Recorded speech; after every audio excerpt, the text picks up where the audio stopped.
আমরা আয়াতের প্রথম অংশের তিনটা শব্দ কি এখনো আসি।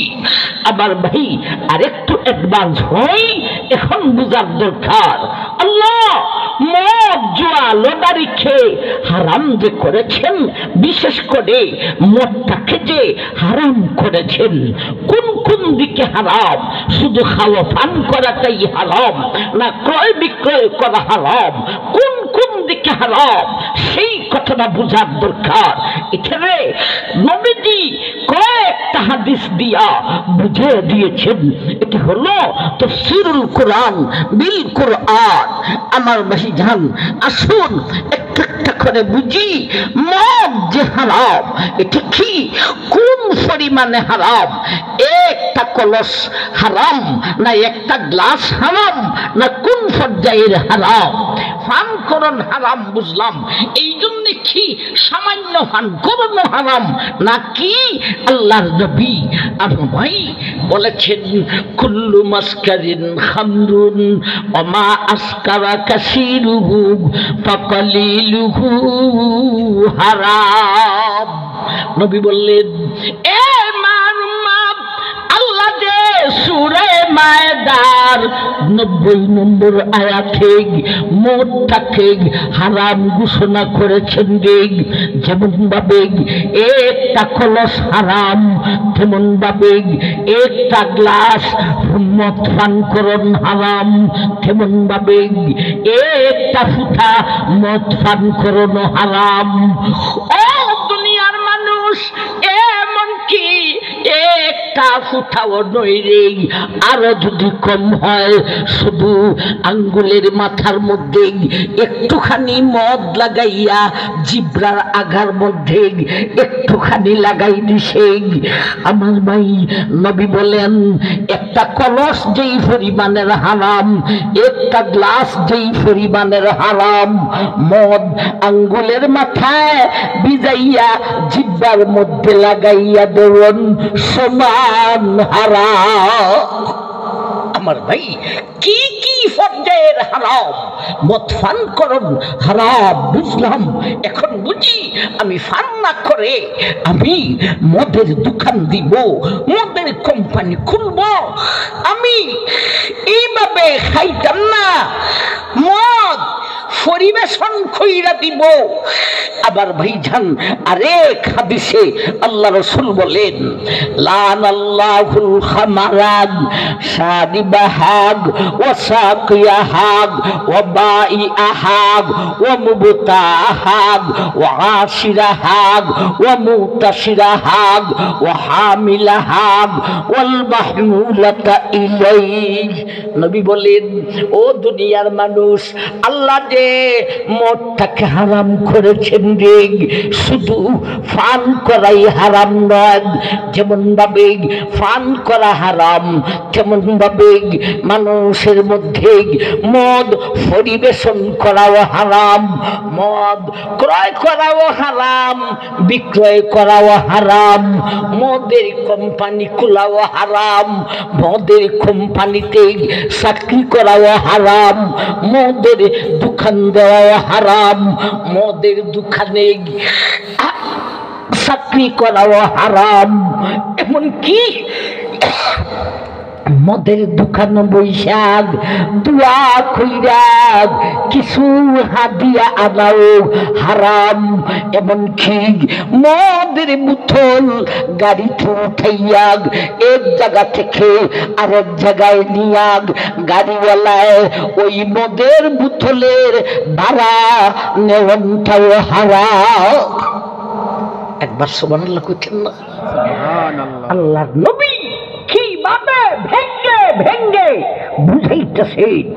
আবার ভাই আরেক হাদিসে আল্লাহ রাসূল বলেন, মান কানা ইউমিনু বিল্লাহি ওয়াল ইয়াউমিল আখির ফালা তাকুদু আলা মাইদাতিন তুদারু আলাইহা মুহাম্মাদ। নবীজি বলেন, তুমি যদি মুমিন হইয়া থাকো, তুমি মদ পান করবে না বুঝলাম। যেখানে মদ পরিবেশন করা হয় সেখানে যাইয়া তুমি বসবে, তাই না রাখো মদের আসর যেখানে, মদ জুয়া লটারির আসন যেখানে ঝুমিরে, তুমি মদ খাইলে না বুঝলাম, জুয়া খেললে না লটারি লাগাইলে না বুঝলাম, কিন্তু মদ জুয়া লটারির আসরের মধ্যে যাইয়া বসলে খাইলে যেমন হারাম, বসিলে সমান হারাম। আমার ভাই বন্ধু টাইনা নেয় গা, বন্ধু মদ খায়, বন্ধু ঠাইনা নেয় আসো, তুমি না খাইলে নাই আমাদের কাছে বসা থাকবে। নবী বলেন খাওয়ান যেমন হারাম, মদের আসরে জুয়া লটারির আসরে বসানো সমান পরিমাণের হারাম। আমার ভাই কেউ উঠবেন না, যেই লোকটা উঠবে ওই তো মদ নয় তো জুয়া নয় তো লটারি, একটা না একটা আছে। যাই ফুলাভান আমি এমনা দূর থেকে এসি, আমার এমনা আমি না মানুষ চিনি না, তুই যে যাইবে তোর চেহারা ই এলাকার মানুষে চিনে, কপালের মধ্যে শিল লাগিয়ে যাইবে, ওই তো মদ খাওর নয় তো জুয়া খেলর নয় তো লটারি লাগাও। আমার ভাইজান তাইলে মদের আসরে বসা পর্যন্ত হারাম। ভাই আল্লাহ রে ওলি ছিলেন, বিরাট এক রাজ্যের রাষ্ট্রপ্রধান ছিলেন হযরত উমর ইবনে আব্দুল আজিজ। উনার কাছে রমজানের মাসে দিনের বেলায় মদের আসর থেকে কয়েকজন আসামিকে ধরে আনছে। বুঝলেন, এক আসামি কয় হুজুর দিনের বেলায় ধরে আনছে, রাতের বেলায় না, রমজানের মাসে। এক আসামি কয় হুজুর আমি কিন্তু রোজা। এটা কি বুঝাইতে চাইছে? রোজা রমজানের মাসে আমি রোজা, দিনের বেলায় মদের আসর থেকে আসামি ধরে আনছি। এর মতলব হলো আমি মদের আসর ছিলাম কিন্তু মদ পান করি নাই। উমর ইবনে আব্দুল আজিজ আমার ভাই বললেন যারা মদের আসর থেকে আসামি যাদেরকে আনছো এদেরকে শাস্তি দিবে যতটুক যেই আসামি কল বলছে আমি রোজা ছিলাম, ওরে এদের থেকে ডাবল শাস্তি দিতে হবে। কেন তুই রোজা মুখে রাখা মদের আসরে গেলে কেন? রোজা নামক ইবাদতকে তুই অপমান করেছ, সুতরাং তোর জন্য শাস্তি ডাবল হইব। আরেক হাদিসে আল্লাহ রাসূল বলেন কুল্লু মাউলুদিন ইউলাদু আলাল ফিতরাতি ফালা তাদাউ বিল খামার ফা ইন্নাল্লাহা তাআলা লাম ইয়াজাল ফি রিজসিন শিফাউ। এইবারে নবী বলেন এ মার উম্মত জানিয়া রাখো, মদ একটুখানি মদ রোগের ঔষধ হিসাবে পান করাও হারাম। আর কেন জানো নিরে আল্লাহ কোনো নাজাসতের মাধ্যমে কোন রোগের ঔষধ রাখেন না। মদ হলো একটা নাজাসত জিনিস দিয়া কোন রোগের নাজাসত জিনিসের মধ্যে কোন রোগের ঔষধ নাই।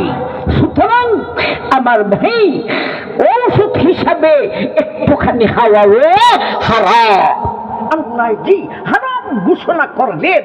আমার ভাই কোন কোন দিকে হারাম? একবার কোন সুবহানাল্লাহ সুবহানাল্লাহ। আল্লাহ রাসূল একটার পর একটা হাদিস বলে নবীজি বুঝাইয়া দিয়েছেন। এটা লিখল তাফসীরুল কুরআন বিল আহাদিস। ইন্নামাল খামরু ওয়াল মাইসিরু ওয়াল আজলাম। হে দুনিয়ার মানুষ, আমার হাবিবের উম্মতেরা রে, আমি আল্লাহ মদ জুয়া লটারিকে সম্পূর্ণরূপে হারাম করিলাম। ওই বিধান আর কোনোদিন পরিবর্তন হবে না। হারাম করিয়া দিলাম। যেমন ভাবে বেশি পান করা হারাম, সামান্য পান করাও হারাম, পরিবেশন করাও হারাম, ক্রয় বিক্রয় করা হারাম, দোকান দেওয়া কোম্পানি করা মদের হারাম, এই দোকানে কোম্পানিতে চাকরি করাও হারাম, মদের বোতল গাড়িতে উঠাইয়া এই বোতলের গাড়ির ভাড়া নেওয়া পর্যন্ত হারাম। এ মায়ের মদ, মদের আসরে মদ পান করা যেমন হারাম, মদের আসরে বসন তেমন ভাবে সমান হারাম। এ মায়ের মদ তেমন ভাবে কোন রোগের ঔষধ হিসাবে একটুখানি মদ পান করাও হারাম। কারণ মদ হলো নাজাসত, আর নাজাসতের মধ্যে কোন রোগের ঔষধ হতে পারে না। এই পর্যন্ত গেল আয়াতের প্রথম অংশ, মদ জুয়া লটারি হারামের ঘোষণার আলোচনা। এখন আসুন আমরা সামনে অ্যাডভান্স হই। এখন আয়াতের দ্বিতীয় অংশে যাইতাম, যেই অংশে আল্লাহ এই তিনটা জগন্নাথ গুনাহে যারা লিপ্ত, এদের দুনিয়ার জগতে ক্ষতিটা কি? আমার ভাই, আগে যেমন তিনটা শব্দ গেছে, মদ জুয়া লটারি খামার মাইসির আজলাম, এমন ভাবে আয়াতের দ্বিতীয় অংশ তিনটা শব্দ, ওয়াল আনসাব রিজসুন মিন আমালিশ শাইতান, এখানেও তিনটা শব্দ দিয়া আল্লাহ বুঝাইছেন এই তিনটা মারাত্মক গুনাহে যারা লিপ্ত, এদের দুনিয়াতে ক্ষতিটা কি একটা একটা করে বুঝি। ওয়াল আনসাব, আল্লাহ বলেন বন্দারে বান্দি গো, জুয়া লটারি এটা হলো দেবতা পূজারি। জুয়া লটারিটা দেবতা পূজারি। দেবতা পূজারি মুসলমান না বেঈমান? বেঈমান। এখন বুঝার দরকার, আল্লাহ বেঈমান বলতেছেন যে বাস্তবে বেঈমান না বেঈমানের মতো? কথাটা বুঝে আসতেছে না আসতেছে না?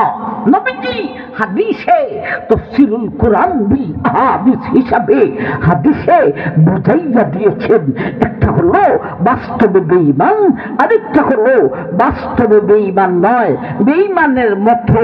বেঈমানের মতো মানে আমার ভাই ওর স্বভাব চরিত্র হয়ে গেছে বেঈমানের মতো। এখন আল্লাহ যে বললেন বেঈমান, বাস্তবে বেঈমান না বেঈমানের মতো, আল্লাহর নবী ভেঙ্গে বুঝাইয়া দিয়েছেন। এই তিনটাতে যারা অভ্যস্ত, এদের অবস্থা হলো এক সময়ে বাস্তবে বেঈমান, আরেকটা হলো বাস্তবে বেঈমান নয়, অন্য সময়ে বেঈমানের মতো হইয়া যায়। এই লক্ষ্য কইরা কথা শোনার চেষ্টা করবেন। বেঈমান এক সময়ে ভাই এরা বাস্তবে বেঈমান, আরেক সময়ে বাস্তবে বেঈমান নন, বেঈমানের মতো বাস্তবে বেঈমান। কোন সময়? আমার ভাই নবীজি এক হাদিসে বলেছেন। আবার ভাই আল্লাহ রাসূল বলেন লা ইয়াজনি হিনা ইয়াজনি ওয়া হুয়া মুমিন ওয়া লা ইয়াশরিবুল খামারা হিনা ইয়াশরিবুহা ওয়া হুয়া মুমিন। আরেক হাদিসে নবী বলেছেন মান শারিবা খামরান খারাজা নূরুল ঈমান মিন জাওফিহি। বাস্তবে বেঈমান কোন সময়? মদের কথা বুঝাইতে গিয়া আল্লাহর নবী আরেকটা গুনার কথাও বলছেন, জিনার কথা বলেছেন। বলছেন যেহেতু সেইটাও সংক্ষেপে বুঝার চেষ্টা করি। আল্লাহর নবী বলেন যখন একটা ছেলে একটা মেয়ে আমার মেয়ে জিনাতে লিপ্ত হইয়া যায়, জিনা করতে যতক্ষণ লাগে আমার মেয়ে জান যেই জিনা শুরু করলো তার ভিতর থেকে খারাজা নূরুল ঈমান মিন যাওফিহি, তার ভিতর থেকে ভাই ঈমান উড়িয়া চলিয়া যায়। আবার ভাইজান যারা জিনা করে, জিনা করা অবস্থায় তার ভিতরে ঈমান থাকে না, জিনা শেষ হলে পরে আমার ভাই ঈমান থাইসা তার ভিতরে আবার দুঃখে, তবে বাহির হইতে ঈমানের শক্তি ছিল যতটুক, জিনার পরে যখন ঈমানটা দুঃখে বাহির হওয়ার সময় ঈমানের শক্তি ছিল যতটুক, আমার ভাই আবার যখন প্রবেশ করে ঈমানের শক্তি এতটুক থাকে না, দুর্বল হইয়া যায়। এমনই ভাবে আমার ভাই আল্লাহ রাসূল বলেছেন, লা ইয়াজনি হিনা ইয়াজনি ওয়া হুয়া মুমিন ওয়া লা ইয়াশরিবুল খামরা হিনা ইয়াশরিবুহা ওয়া হুয়া মুমিন। তেমনি ভাবে নবীজি বলেন, তেমনি ভাবে নবীজি বলেন, এ মারমাত, যে জালিমটা মদ পান করে দেন, যখন মদ পান করে, তেমনি ভাবে কোন তফসিরায় লিখেছেন জুয়া আর লটারি যখনই শুরু করে তখন তার ভিতর থেকে ঈমানটা উড়িয়া চলিয়া যায়। মদ খাইয়া শেষ হইলে পরে জুয়া লটারি শেষ হইলে পরে আবার ঈমানটা তার ভিতরে ঢুকে দে। এখন বলুন, ও ভাই, মদ যারা খান, খাওয়ার অবস্থায় ঈমানটা যে উড়িয়া যায় রে, জুয়া লটারির সময় ঈমানটা যে তোর ভিতর থেকে উড়িয়া চলিয়া যায় রে, এই মুহূর্তে যদি তোমার মরণ হইয়া যায়, ঈমান যে তোমার থেকে বাহির হইছে, এই ঈমান তোমার ভিতরে আর প্রবেশ করার সময় পাইল না। সুতরাং তুমি বেঈমান অবস্থায় মারা গেছো রে। যেমন ভাবে একটা হিন্দু চিরস্থায়ী জাহান্নামী, তেমন ভাবে ও মদ খাওয়া, জুয়া খেলরা, লটারি লাগাওরা, এই মুহূর্তে তুমিও বেঈমান। যেমন ভাবে হিন্দু চিরস্থায়ী জাহান্নামী হবে মদ পান করা অবস্থায়, লটারি জুয়া খেলার অবস্থায় যদি মারা যায় রে, ঈমান আর ভিতরে ঢুকার সুযোগ হয় নাই। সুতরাং একটা হিন্দুর মতো তুমিও হইবে চিরস্থায়ী জাহান্নামী। ফি নারি জাহান্নামা খালিদিনা ফিহা আবাদা। আমার ভাই মদ যখন খায় তখন সময়ে ওর ভিতরে ঈমান থাকে না। খোদা না করো ওই সময়ে যদি মারা যায়, তাহলে আমার ভাই একেবারে বেঈমান হইয়া মারা যাইব। মদ যখন খাইতে থাকে, জুয়া যখন খেলতে থাকে, লটারি যখন লাগাইতে থাকে, এই মুহূর্তে এরা হলো একেবারে ফাঁকা বাস্তবে বেঈমান। আর আরেকটা সময় হলো বেঈমানের মতো বাস্তবে বেঈমান নয়, ওর স্বভাব চরিত্র বেঈমানের মতো। এটা কোনটা? আল্লাহ নবী আরেক হাদিসে বলেছেন, যেই হাদিসটা খুতবাতে পাঠ করেছিলাম, শারিবুল খামরি কাবিদি ওয়াসলিম, শারিবুল খামরি কাবিদিল লাত ওয়াল উজ্জা। নবী বলেন, এ মার উম্মত, যারা মদ খাওয়ার অভ্যস্ত, জুয়া লটারির অভ্যস্ত, এখন মদ খাইতেছে না, জুয়া লটারি লাগাইতেছে না, তবে এটার অভ্যস্ত, ওই সময়ে বাস্তবে বেঈমান নয় রে, তবে বেঈমানের মতো। বুঝছেননি? পরিষ্কার বুঝছেননি কথাটা? বেঈমান বাস্তবে বেঈমান কখন, আর বেঈমানের মতো কখন? জানো, এই জগন্নাথম গুনার অভ্যস্ত এরা হলো বেঈমানের মতো, আর এই গুনাহটা করে সময় বাস্তবে বেঈমান। গেল দুনিয়ার জগতে তোর অবস্থা কি রে? আল্লাহ বলেন তুই তো একটা বেঈমান। একটা শব্দ বুঝলাম, দুনিয়াতে ক্ষতিটা কি? তিনটা শব্দ আল্লাহ দিয়েছেন। আসুন 2 নম্বর শব্দতে যাই। ইন্নামাল খামরু ওয়াল মাইসিরু ওয়াল আনসাবু ওয়াল আজলাম রিজসুম মিন আমালি শাইতান। 2 নম্বর শব্দ পাইলাম রিজসুন। রিজসুনের অর্থ হলো গিন্না। গিন্না আপনারা বুঝেন না বুঝেন না? আমার মাই আপনি খাবার খাইতেছেন, ভাত খাইতেছেন, ভাত গুস্ত দিয়া রুটি খাইতেছেন, এমন মুহূর্তে আপনার খাবারের প্লেটের কাছে একটা বাচ্চা পায়খানা কইরা দিছে। আমার ভাই ভালো লাগবে না গিন্না লাগবে? এটা গিন্নার জিনিস। আল্লাহ সেই কথাটা বলতেছেন, পেশাব পায়খানার মতো একটা গিন্নার জিনিস, বরং পেশাব পায়খানা থেকে আরো বড় গিন্নার জিনিস। আমার ভাই জান তো গিন্নার জিনিসে গিন্নায় না কে? আমার ভাই গিন্নার জিনিস মুসলমানে যেমন ভাবে গিন্না করে, বেঈমানেও গিন্না করে। আপনার খাবারের প্লেটের কাছে যদি বাচ্চায় পায়খানা খুলে দেয়, আপনি মুসলমানের যেমন ভাবে গিন্না লাগবে, তেমন ভাবে একটা হিন্দু মানুষে খাইতেছে, ওর প্লেটের কাছেও বাচ্চায় পায়খানা খুলে দিছে, এই হিন্দুটারও গিন্না লাগবে না লাগবে না? আমার ভাই গিন্নার জিনিসকে মুসলমানেও গিন্নায়, গিন্নার জিনিসকে বেঈমান মানুষও গিন্নায়। আমার ভাই গিন্নার জিনিসকে গিন্নায় না, কোনটা? গিন্নার জিনিসকে গিন্না করে না কুত্তা, গিন্নার জিনিসকে গিন্না করে না শুয়োর।